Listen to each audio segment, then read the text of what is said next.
Now, I'm not sure what your first ability was that you sacrificed to the wall ball, but for me, it was Breach Surge from Wisp.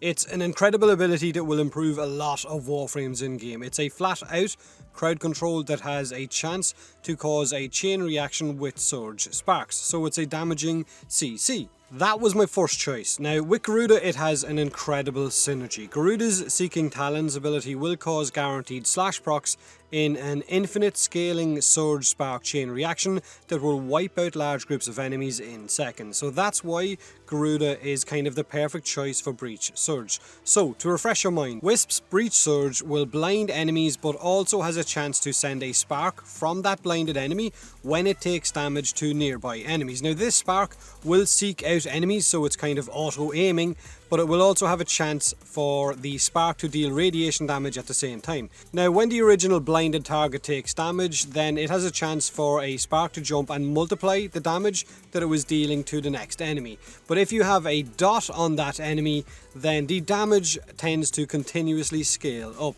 Now, my current build has a 4 times multiplier for each jump and a 40% chance to cause radiation damage with one of those sparks.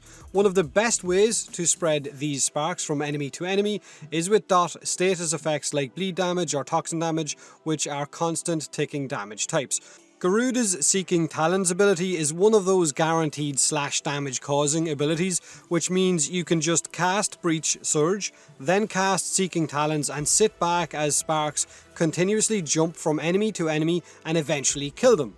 Now, the damage will begin low at first, but it will scale up pretty damn fast depending, I guess, on your power strength and the initial damage that you're dealing. Breach Surge's multiplier and chance at radiation damage will scale off your Warframe's power strength, as does Seeking Talons bleed amount. So when giving Breach Surge to Garuda, you're going to need to mod around range for the blind, duration for the bleed and the blind, and then power strength to get the most out of both of those abilities. Now, this is the build for the purpose of this video, and it is very, very effective. Now, you can boost your damage even more and give yourself a toxin based weapon to increase, I guess, the amount of sparks or damage you deal. Really good choices of weapons to do this would be the Pox, which is a secondary weapon, or even the Mutalist Cernos, because both of those leave toxin clouds behind them. Now, this is it in action with the Mutalist Cernos and Seeking Talons for bleeding enemies. Everything's dead in seconds. Now, as good and all as of this looks in a controlled environment like the Simulacrum, it is really easy to set enemies up in here and make it all look incredibly good. However, in a real mission, enemies will be all over the place in small groups of 2s and 3s, and you can easily just mow them down with a melee weapon and not need to go to these lengths. But if you wanted to group them all up together in a much easier way, there is an arcane called Magus Anomaly for your Tenno, which will give you a Nidus Larva effect for every Warframe you have, and allow you to group all of these enemies up really nicely. But the Arcane isn't exactly needed if you have a Warframe in your group that can group them up for you instead, like a Vauban, like a Nidus, and so on. Now, I honestly was hoping Breach Surge Garuda would be absolutely insane, but it's really not, okay? It is a really good setup and one definitely worth getting eventually, but it is far from overpowered. Now, the big question when, I guess, putting this ability on your Garuda is, what ability do you drop out for Breach Surge to fit in? Her first ability is absolutely amazing with Garuda, so it can't be that. You're left with either Blood Altar or Bloodletting because you need to keep Seeking Talons.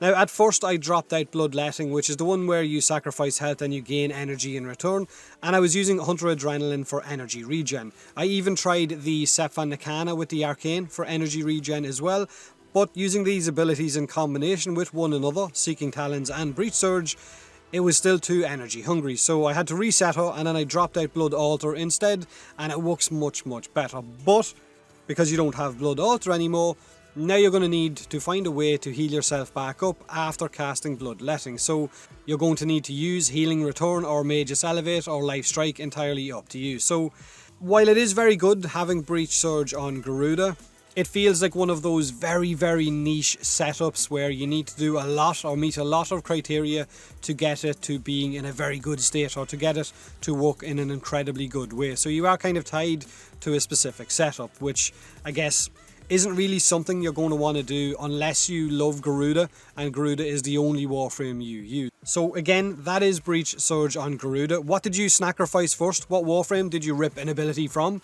and add a little flower to your little memorial wall? Let me know in the comment section below. As always, thanks for watching.